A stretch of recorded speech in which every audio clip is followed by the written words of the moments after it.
Dear friends and colleagues, it's time to welcome you to the first plenary lecture of this edition of ADMOS. And it's my great pleasure and honor to introduce Professor Stephanie Rese as our first lecturer. Most of us, if not all, know her, of course, being a very prominent researcher in computational mechanics. So she hardly needs an introduction, but I will give it a small go anyway.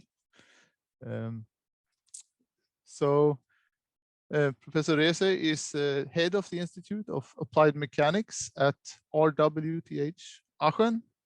No, she has made vast, important contributions to the field of computational mechanics in terms of theoretical developments and numerical, at the least, for large deformation solids modeling, for constitutive modeling of polymers, thermomechanics, biomechanics, to mention a few. And today she will speak on another topic to which she has enthusiastically contributed. And she will speak of efficient data structures for data-driven mechanics. So that, please go ahead. Thank you very much, Frederick, for the very nice introduction. So I think I have to do the sharing of the screen now. Yes, okay. I think it's possible now. Let me try it. I mean, it worked already. So I hope that you see the screen now. Seems to be the case. Perfect. Yes, thanks. So welcome to my talk. Thank you for the very nice invitation. It's really unfortunate that the conference cannot take place in real, but I try to do my best here. So the topic is efficient data structures for data-driven mechanics. It's a very new topic for us. The main work has been done by Robert Eggersmann, who has now left the institute, unfortunately, since he went into industry. And his successor is Erik Brume, who also contributed a lot to the talk. And he works on a binational project between France and Germany. And the French side is represented by Laurence Danier, who is sitting in Nantes, and myself from the German side. And then Michael Ortiz is involved in everything too. So since decades, the data richness is increasing. And this is certainly due to strong developments in measuring technology.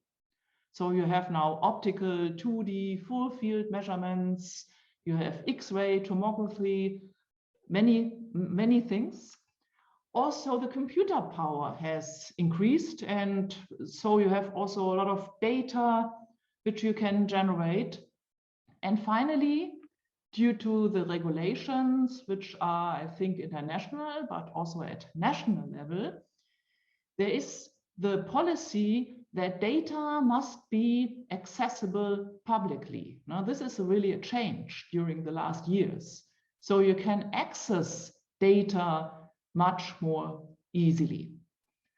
However, the problem is that we use all these data only to a very small extent. This is simply our classical mechanics. We like to set up some analytical relations or numerical things, but the data science is a field which is, kind of far away from us. And I think we have to bring this together. So the idea is here to develop data-driven approaches. How I mean that will be now explained.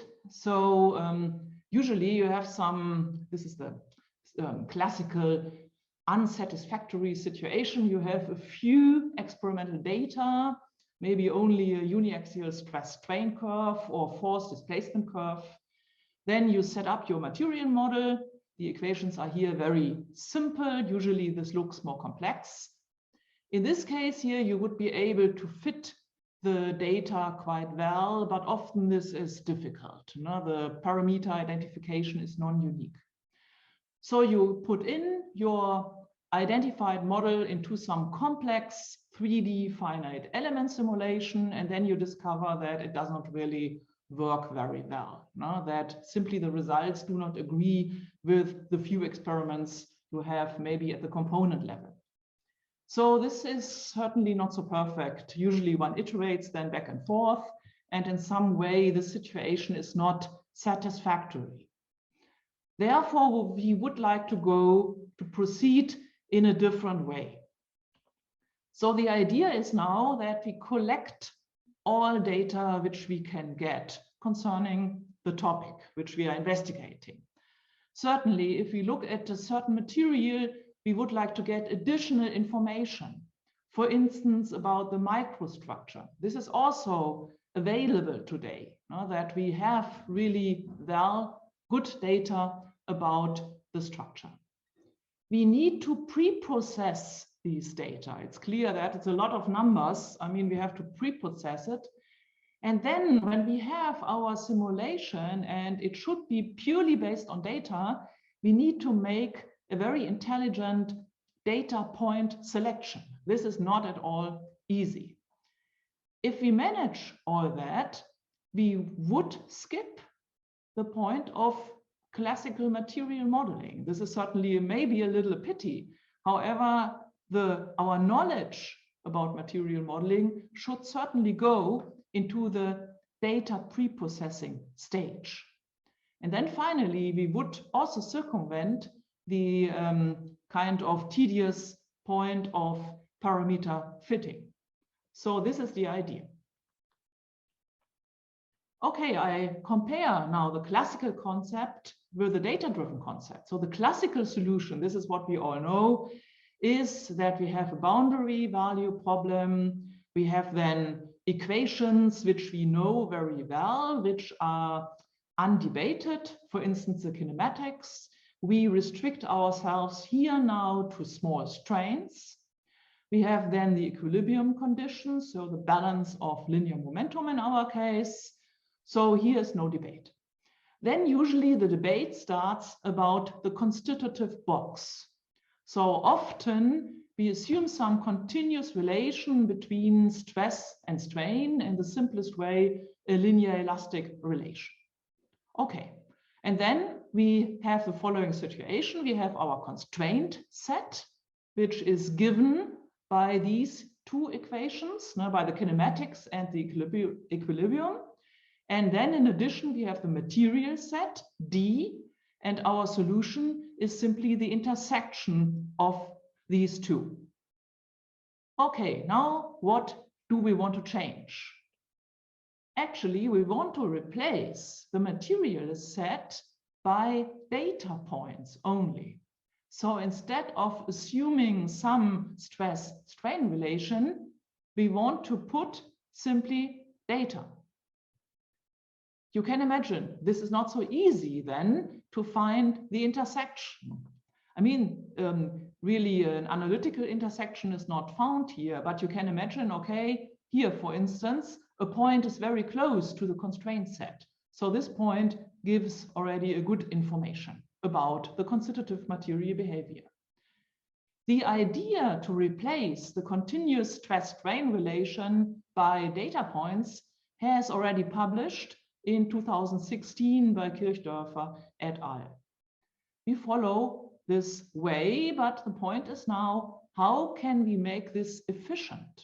You can imagine the standard solution is usually much faster. You expect that. But what can we now improve? How far can we get to make this way really compatible with the classical solution? Okay, I want to say some word about the method. So in order to find here the correct point, so you see here in orange again the data points, and in blue the projection of the relevant data point to the constraint set.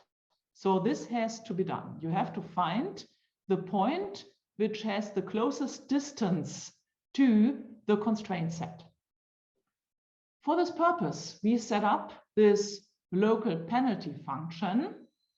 You see here strains and stresses, and you see here always the difference between the projected point and the data point. The CE, you would think, isn't it that the linear elasticity matrix, this is not the classical elasticity matrix. It's simply some artificial material stiffness where we can certainly put the elasticity parameters if we know them, but it's not necessary. You can put in any matrix here. Okay, so you sum up over all your material points, and then you minimize this so-called data energy with respect now to the kinematics and the equilibrium.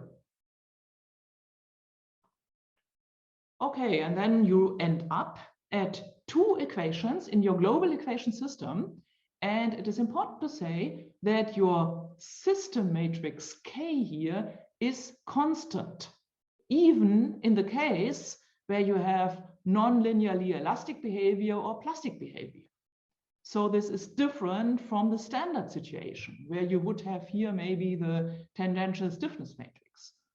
So this equation system here is linear. You solve for the nodal displacements and for the so-called Lagrange parameters. The right-hand sides, E and S, include the data points.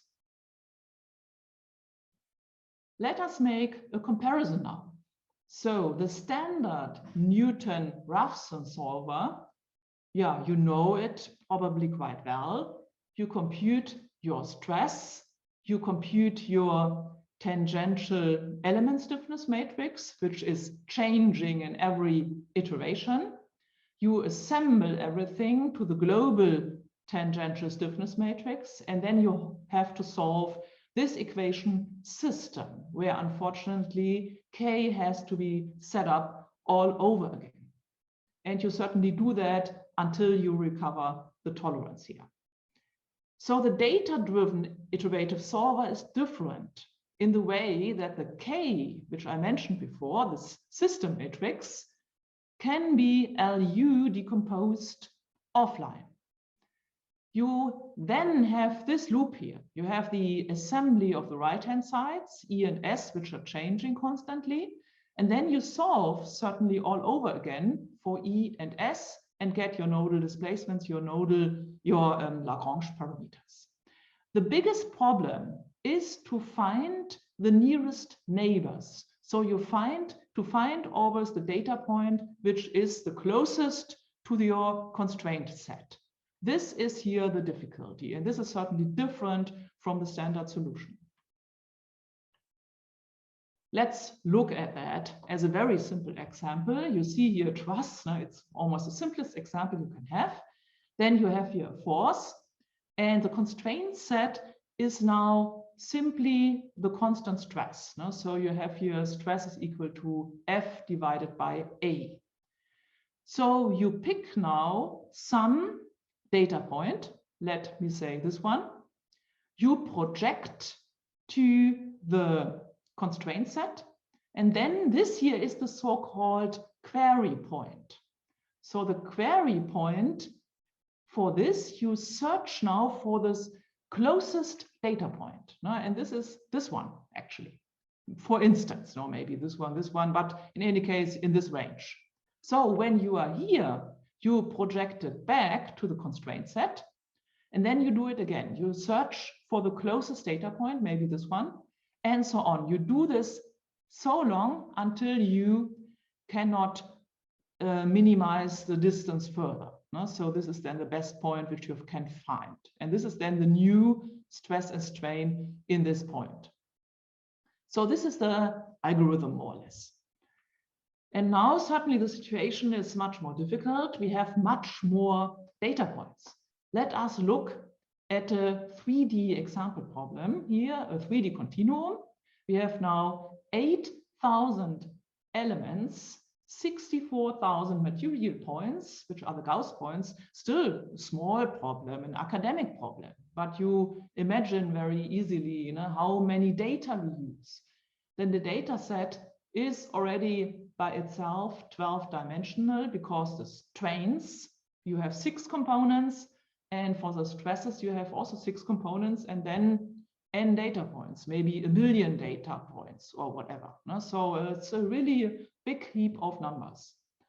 Our reference material is now, which we use as a comparison, certainly, as a comparison where we got the data from, is now a non-linearly elastic one. We restrict ourselves to small strains. So the data are generated here in an artificial way. Therefore, we set up this reference material. Certainly, this function is then no more used in our simulation. The simulation is purely based on the data. Okay, now how does it now, concerning the CPU time effort, how does it distribute among the different steps? I showed you already the data-driven iterative solver, and the blue, the orange, and the green steps are not really so elaborate, and they are more or less independent of the data set. So if I increase the data set, no problem. This remains more or less constant.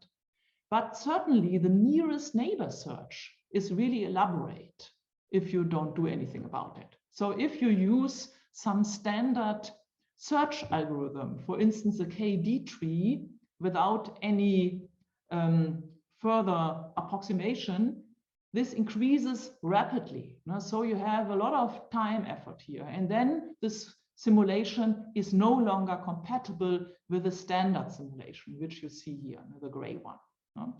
So our goal is to bring this down significantly. Okay, and for that, you find maybe search algorithms in the literature. I mean, we know we have a lot of search in our practical life, Amazon, Google, Spotify, whatever. And the point is to bring this into interaction with our DD solver, with our own situation. We thought also about parallel processing. I have to admit, we have not yet tackled this. So this is still a gray field for us, maybe in the future. The situation is now as follows. You know that we have this iterative solver.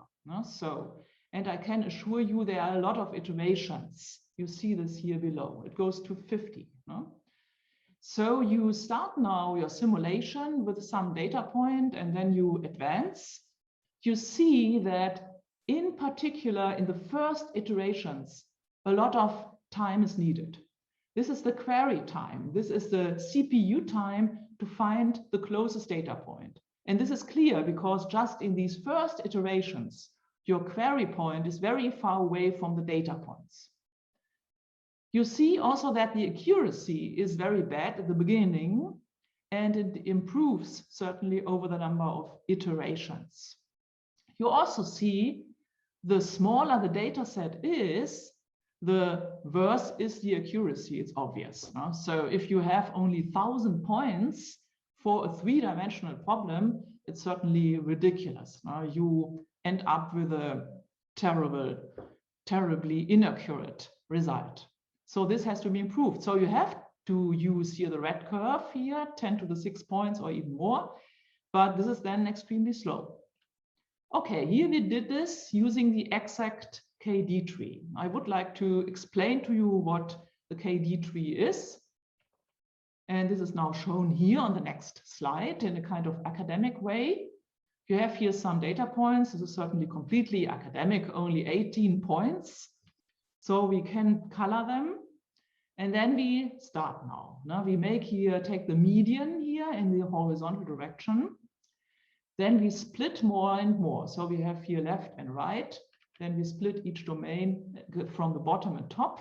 The next split, the next split, and so on. So you have it like a tree until every point is attached to some branch.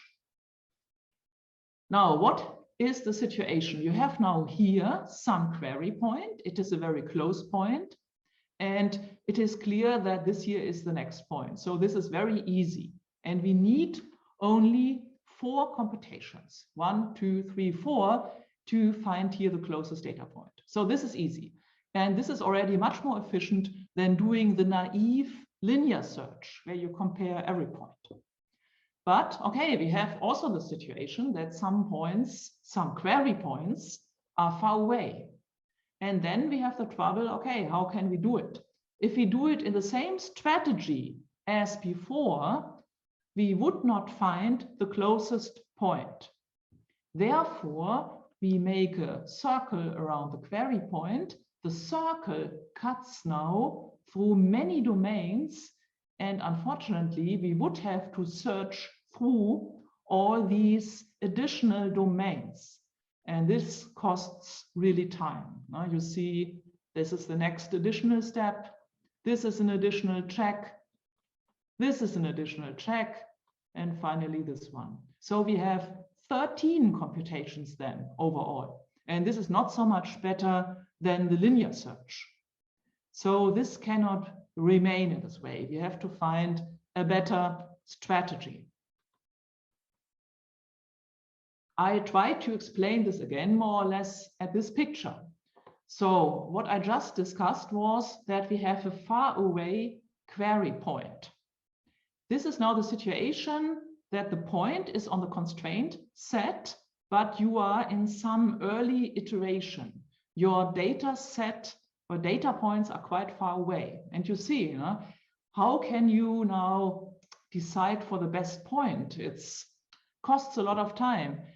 But at the same time, we have to say, it does not matter so much whether you choose now this point, this point, this point or so. So the accuracy of finding the best point is not really so important here. On the other hand, if you are very close with your query point, then only a few data points come into consideration. And then certainly the accuracy should be quite good because you're now close to your final solution. This has to be differentiated. This is the main idea. Again, we had this example here with a truss. I make this clear again. It is important. So when you are here, this is now your query point, you search for the closest data point. This one is maybe the one, but okay, it would not matter if you take this or this. No? So the accuracy is not important here. So here you can be very fast. And these additional checks, which I mentioned in the context of the KD tree, are not so important. We could kind of get rid of them. However, if you are here, close to the final solution, you want to have the accurate solution. You want to have the best data point possible. So this is now important. In the first iteration, we want to use an approximate nearest neighbor search in order to speed up the search tremendously. But for the later DD iterations, the accuracy should increase. So how can we do that? Our aim is to reduce the number of checks, of these additional checks, during backtracking. This is what I did then. If you have a far away query point, then all these additional checks, this is called backtracking. If you do full backtracking, then you work with the diameter which is prescribed by this distance. And then this circle crosses through additional domains. One could certainly come to the idea to simply make this circle smaller. And this is done by multiplying d with a factor fd, which could be, for instance, 0.5 or whatever. This is your own choice. And this is now the simple idea, to do that. Certainly, you then miss some points which might have been closer. Okay, doesn't matter because you are still in the first iterations. And this is now the result already for the KD tree, 1 million points data set. So reduced backtracking means that FD is smaller than 1. If you have FD equal to 0, there is no backtracking. If you have FD equal to 1, it's full backtracking. And you see it affects the so-called query time a lot. If you have no backtracking, you will have really a very fast search. But unfortunately, the accuracy is then not so good. The light blue curves are all curves which are generated by alternative data sets. And you see here an amazing spreading, a huge spreading of the results. And this is not good. So the results are then not really reliable. So it does not work to get rid of the backtracking completely. But you could say, okay, let's use here the red color. No? So you have here an FD of 0.6. And then you have also here a very good accuracy. Okay, so there are many methods available. I would like to emphasize again, I mean, we do not invent these trees. Now you find this in the literature. So we have exact methods as the exact KD tree, which I mentioned at the beginning with full backtracking. If you make the reduced backtracking, you have already an approximation method. And certainly other approximation methods come into play. The k-means tree, the KNN graph, you could do everything. I mean, there is really a whole forest of methods available. We want to investigate here in this talk the KD tree, the k-means tree, and the KNN graph. Certainly, when you decide for an algorithm, yeah, there are different aspects which you have to consider. For instance, the search time, this is certainly extremely important, the accuracy, maybe also the building time of the data structure, which is usually done offline before the actual computation, memory usage, robustness against some parameter settings, then also the data set properties matter a lot, number of examples, dimension, correlations, data density distribution. All this is certainly varies from example to example. And this has to be considered. We are now here in solid mechanics and we continue now to investigate our 3D example. So I come now to the k-means tree. Now this is now another method. We have here again these 18 points, completely academic, I have to say. And now we have this clustering. This clustering is also prescribed. Now this is available simply. By minimization of a cost function, you get this clustering. You have to decide yourself how many clusters you want to do. Here we have chosen 3 branches, so 3 clusters. But in the practical simulation, we will have much more clusters. So each of these clusters is then distributed further, as you see it here. And then you go further until every point is associated. So this is standard. And you can use this k-means tree again in combination with a reduced backtracking. So this is visible here. Okay, and now you see again the result. If you get rid completely of the backtracking, you are very fast.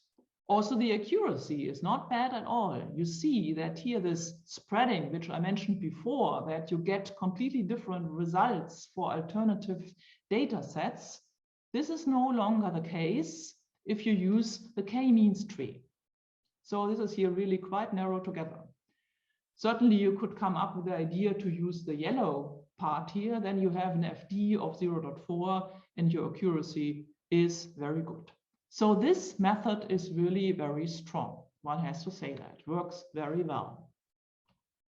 I go on. The next method we want to investigate is the so-called KNN graph.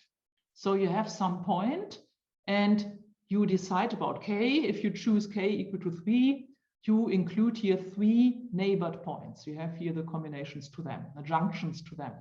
And so this leads you to constructing the whole graph, the whole thing here.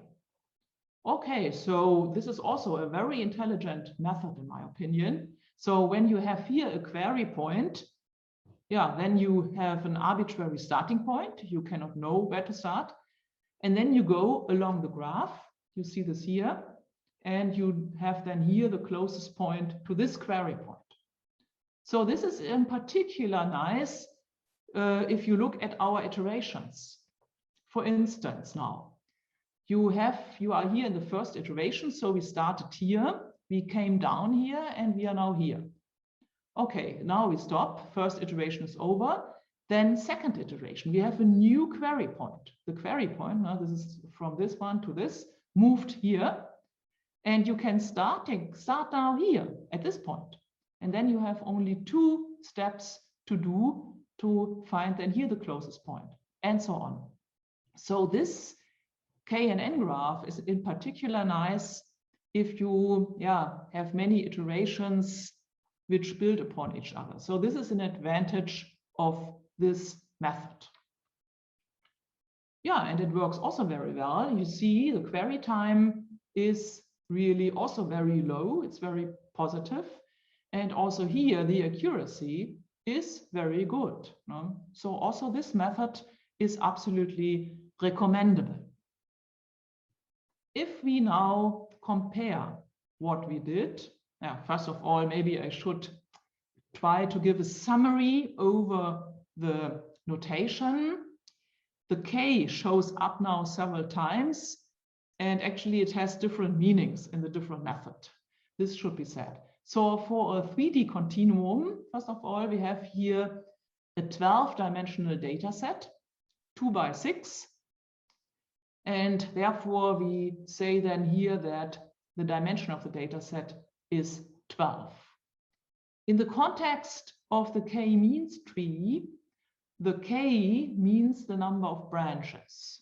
I've showed you the picture here for 3, but we will later use a higher value for k.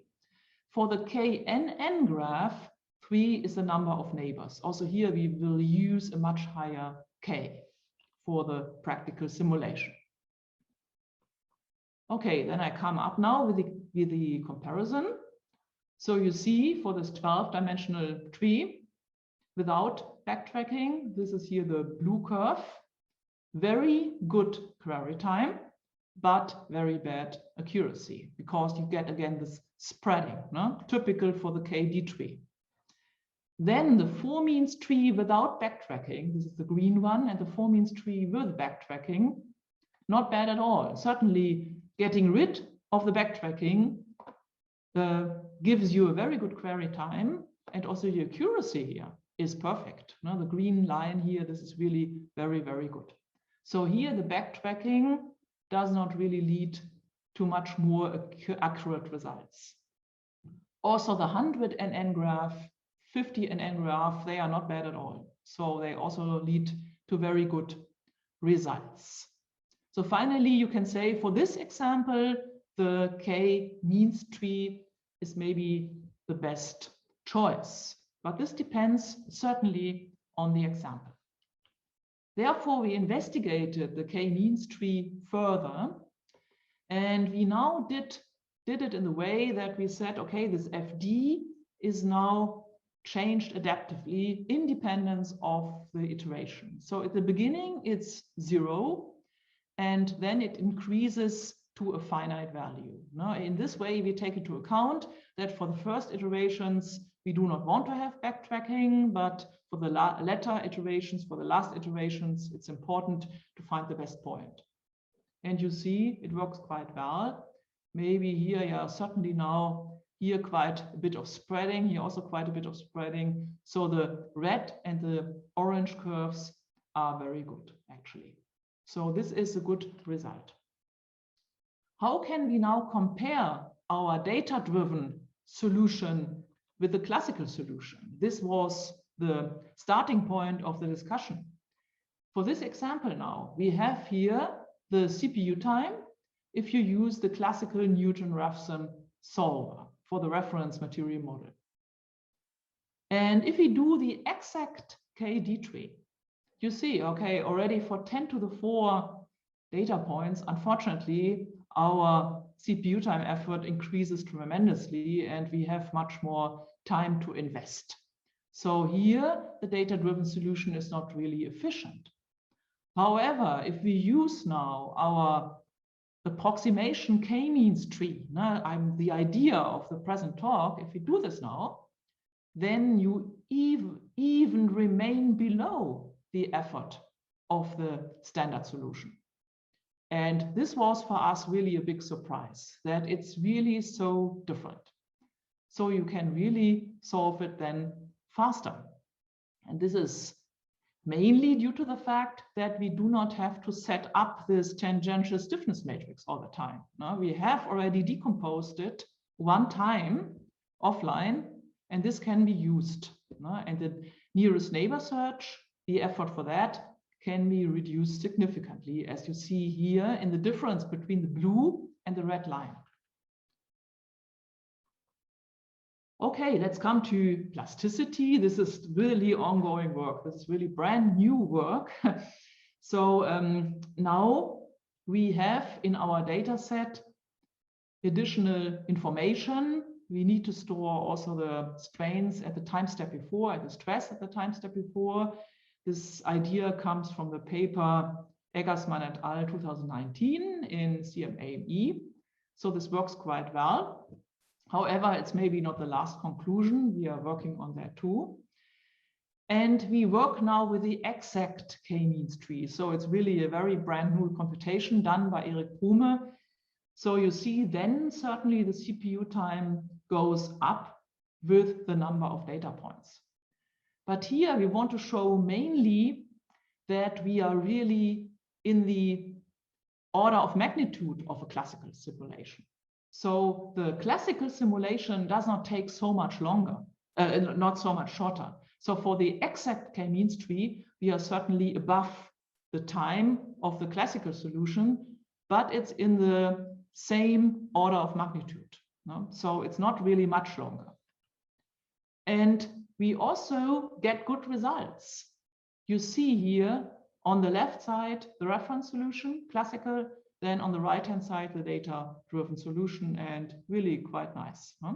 Important is that Erik Prume introduced a so-called non-intrusive interface to the commercial finite element solver ABAQUS. So in order to work with this data-driven method, you don't need to go into ABAQUS and to change ABAQUS in itself. You simply have to attach, which is non-intrusive, the algorithm for the nearest neighbor search. This lies then certainly in your hands, but otherwise you can use ABAQUS as it is. You don't have to make any changes in ABAQUS. So this is very important, the decoupling of the search algorithms from the finite element solver. So you simply use the linear elastic elements as they are available in ABAQUS. Yeah, with that, I would like to conclude my talk. So an efficient nearest neighbor search in DD mechanics is really crucial. We found that out. And exact KD trees are not the best choice because there is too much backtracking. So we need an approximate nearest neighbor algorithm.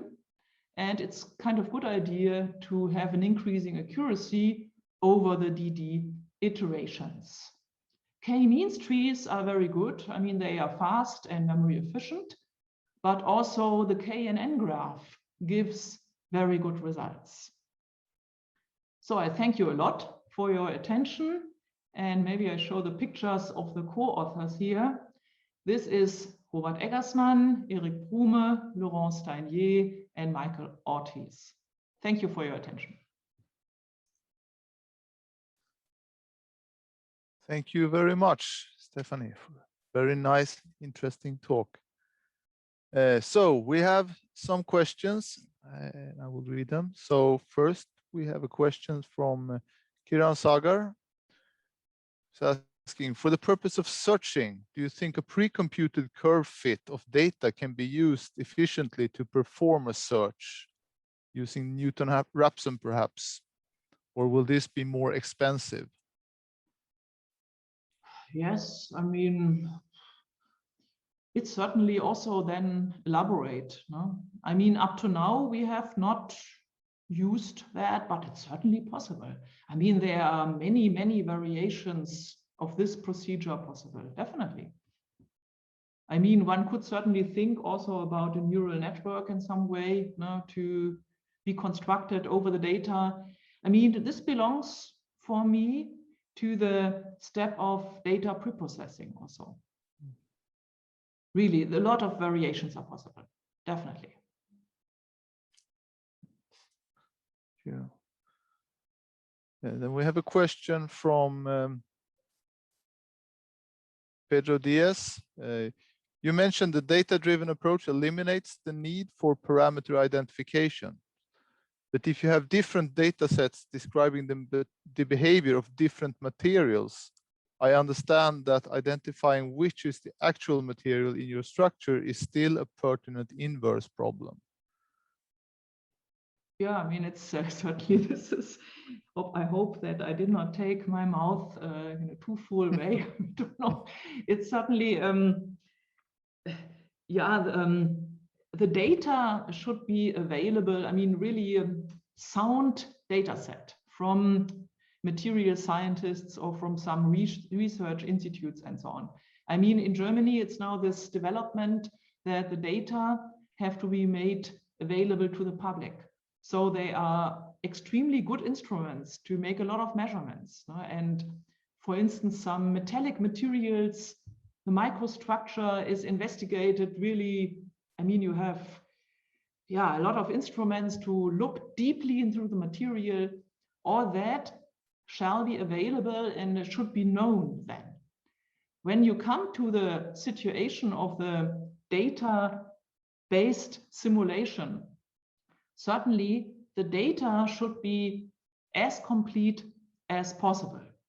It's certainly a problem if the data is incomplete. This remains. I mean, this is still a problem of this approach. I don't say that you are always successful with that. It's clear. But actually, if you have this sound database, and I think this is really a good development in the recent years that we come to it more and more, that this is possible, then I think really that you can get rid more or less of this standard parameter identification procedure, which we do up to now. Up to now, I mean, I'm a fan of continuum mechanics. I love it. I mean, this is my topic. You said it also, Frederick, that many of my works are in this area. But certainly you have the trouble that you have maybe 20 material parameters and maybe only 2 curves to determine them. I mean, if you come to a practical problem and you need really an accurate result, it's clear that one would not make it. So this is then really a disadvantage of these complex material models. So therefore, I think it's really worth to look deeply into this data-driven method and to couple also the scales. This is, in my opinion, also extremely important, to use the data at the micro scale, but also data at the macro scale.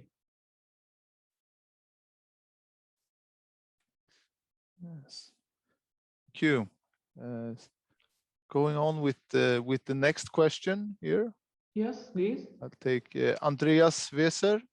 Is asking, beyond the solution process, how would you balance the error due to incomplete data and, say, discretization error? How do you compare those? Yeah, I mean, this is certainly a good question. I mean, I would say at the moment, we are like in the Wild West. I mean, we have all the possibilities. There are not so many people yet doing it in this way. And so the discretization error is something which I hope you mean now the same as I mean. I mean, of course, finite element meshes and so on. Certainly we could kind of try this out beforehand, using a classical material law, and then simply checking that for that the mesh is sufficient. And also the time stepping procedure should be certainly still a big topic. Time-dependent material behavior. I don't say that we did this yet, but I would check that in the context of a classical approach. And then I would hope, as an engineer, I would hope that then the mesh is sufficiently fine also for the data-based method. One idea, but these are certainly open questions. Absolutely. Yes. So I keep going. So from Jeroen Wakkers, for KNN, is there a risk of ending up in a local optimum? And there is the way to get out of this? Oh yeah. Yeah, I think up to now we have not really explored the KNN graph, yeah, so much. I mean, for the example which we investigated, it was okay. But certainly there is the danger that these search algorithms do not work. Absolutely.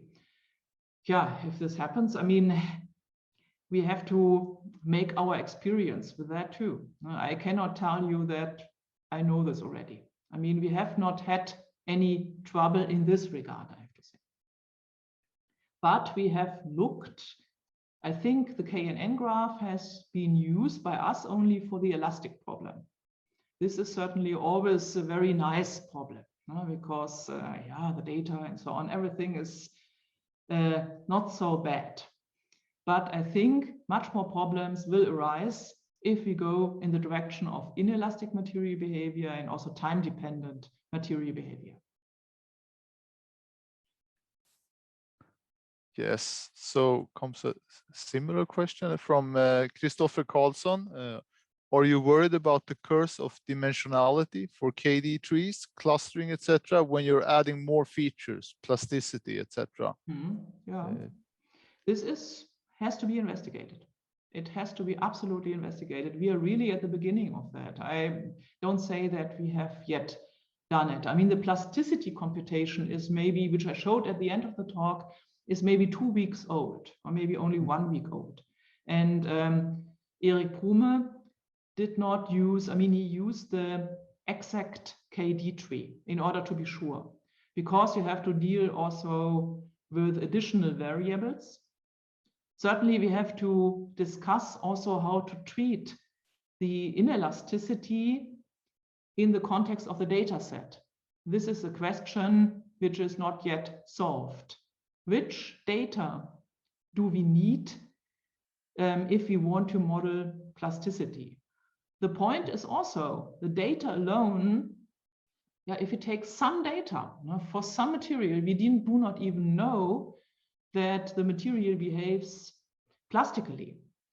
It could be also viscoelastically or whatever. So, and there could be damage involved. This is also a question where we are thinking a lot about it. How can we maybe classify the different types of inelasticity by simply looking at the data? Now, this is for us still unclear, completely unclear.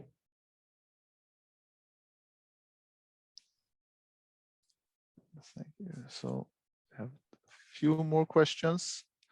So Pedro Diaz again. Thank you, Stephanie. I assume the actual data in practical problems must come from experiments.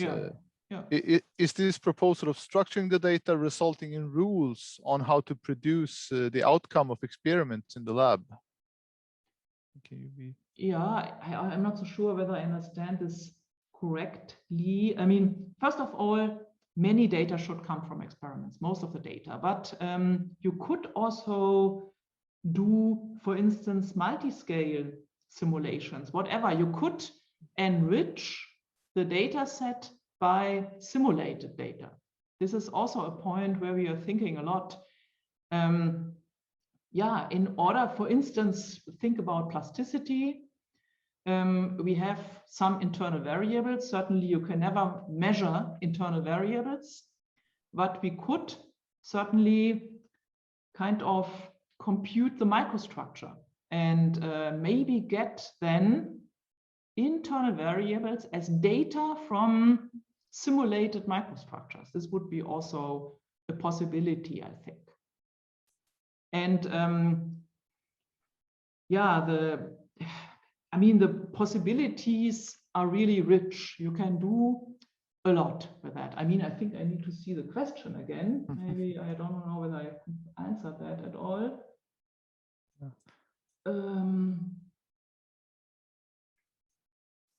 Yeah, I would say really the mixture of numerical data and experimental data is important. And the intelligent mixture. Then I think we have one last question here from Gabriel Valdes Alonso. Have you already tried higher dimensions for your plasticity case with the different approaches? Higher dimensions. Yeah, what does he mean by that? I mean, we have certainly 2D example. I think we also did a 3D example, yes. But what does he mean by higher dimensions? I mean, we certainly have to enrich then in the case of plasticity up to now. No, it's our method. We have, yeah, this one suggestion to treat plasticity that we include also the information of former time steps into the data set. And so this increases certainly the size of the data set enormously. This is one possibility, and we do not know yet whether it is really the best one. This is also further research. No? I mean, the topic which I presented here, really, I have to say, we started with that about 2 years ago, but I would say there are so many questions which open up during our work that I can say there is all the time something new. And coming now close to a real comparison with practical simulations. Now, this is a big challenge. If we really were able to use this method in the context of practical problems, then it would really accelerate this development, no? Because this is certainly a big chance, no? That we can really use data which are available and really can skip the, this really tedious step of parameter identification, if this was really possible. And certainly, I think constructing internal variables by making additional numerical simulations offline really, no? This is not too difficult. This should be feasible. But important is that the method runs quickly and that nothing has to be done to the commercial finite element codes. This is something which we are already, where we are very close already. No?